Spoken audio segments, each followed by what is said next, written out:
Ready, Matthew? Yep. All right. Now, are any of you nervous about flying on an airplane? I remember one of my first airplane rides was to California. Do you remember when they ran the promotion that kids fly free with any purchase of an adult ticket? So my mom and my dad recruited my grandparents to come with us, so we had 4 adults and 4 kids. Now, of course, on the plane, we couldn't all sit together, but we did sit 1 adult and 1 kid next to each other. And somehow my mom sat my grandma with my sister. It was not the best decision. Now, this is not my grandma that has come to church. This is my other grandma. Grandma was worried about everything. She was a very good worrier. And my sister Allison could worry with the best of them right along with her. So the 2 of them were so petrified sitting in the airplane seats, they were holding hands and praying as hard as they could as they took off. Now, you can see, since I'm here today, everything went just fine on that plane ride. And since then, I'm pretty sure that they've gotten over their fear of flying. But I don't know about you, I really like to hear the wheels come down and feel the landing when the plane hits the runway.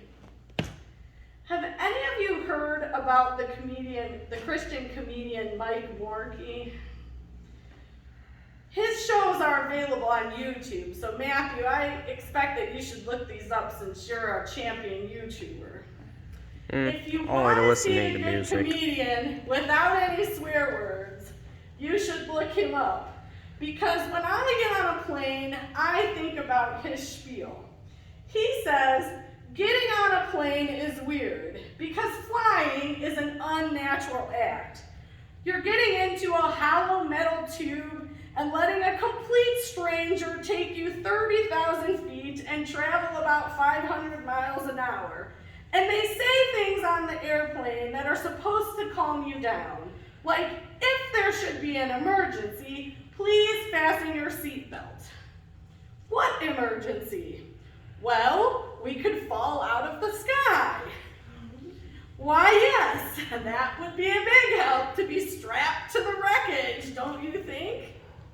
And then they say things, in the unlikely event that we should lose cabin pressure, a compartment will open above your head and the oxygen mask will fall down from the ceiling.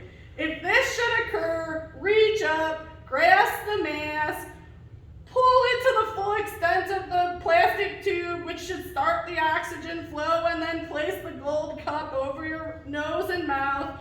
Adjust the elastic band to fit your head and breathe normally. What they don't tell you is if there is a spontaneous loss of cabin pressure, the entire airplane fills up with a dense fog. Then the pilot takes the plane to a 70-degree drop and falls out of the sky to get you to a level where you can breathe without the assistance of oxygen. Now you're falling out of the sky in a hollow metal tube with wings on it under the command of a guy named Bob. You're in a dense fog, grabbing for an oxygen mask that you can't even find, and when you get it on, they want you to breathe normally. Not me, I'm pretty sure I'd be panting like a lizard. But truthfully, getting on an airplane can be a leap of faith. Now, I hope, for those of you that haven't been flying, that I have not scared you to get on a plane. Because sometimes in that airplane, when we get above those clouds, we really can be closer to God. When we see the earth floating below, it gives us a bigger perspective than our small daily view. Our passage in Mark follows up our reading from last week. Jesus is still in the temple. He just watched the widow put into the offering plate her only pennies. And now the disciples are looking around the city, admiring the buildings. They are no different than us when we walk down the streets of New York City or even Cleveland, Ohio. I just went downtown for a meeting for the first time since before the COVID shutdown. And I can tell you, for those of you that haven't driven that way in a while, the buildings are still big and they're still made of stone. There's just a little less traffic. Now, I don't know about you, but since 9/11, I don't look at a big stone building as being indestructible anymore. In fact, I'm sure for many of you like myself, we've shared a nightmare or two about that day.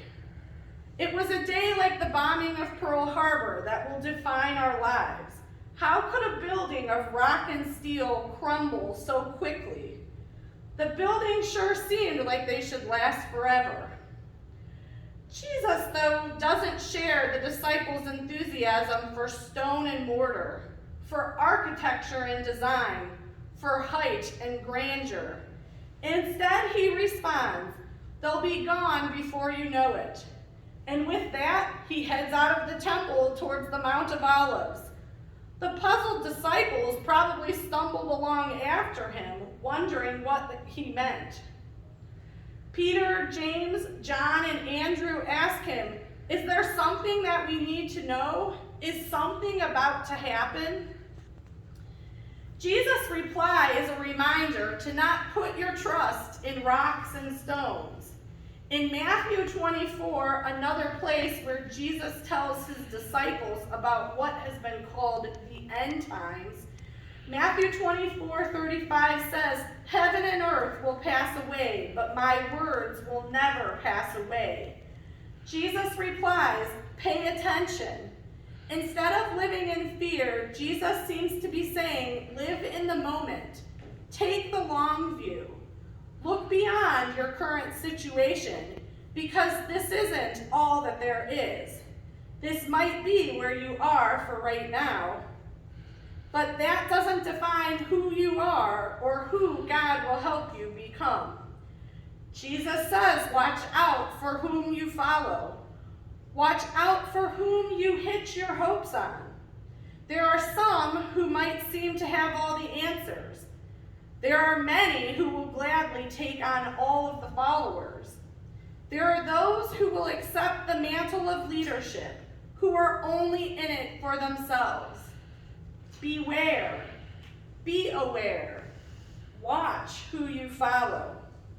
Then, when stuff happens, and that is the best way to translate verse 8, stuff happens. But that's only the beginning. It might at times seem like the end, but Jesus says we're just getting started. We as disciples need to take the long view. We need to appreciate every moment of grace and every act of love and acts of service as they come. And we need to live life to the fullest. Don't put your trust in man-made objects, buildings of rock and stone. God is bigger than that, and God's plan has just begun. God has the whole world in his hands. And knowing that, we can know that it's okay to get in a plane under the command of a stranger we don't know. And I don't really think it hurts to say a prayer for the pilot and everyone else on board, but we do not need to fear. Even if we don't know the pilot's name, we do know that our God is in control, and God's love endures forever. So, beam me up, Scotty. Amen.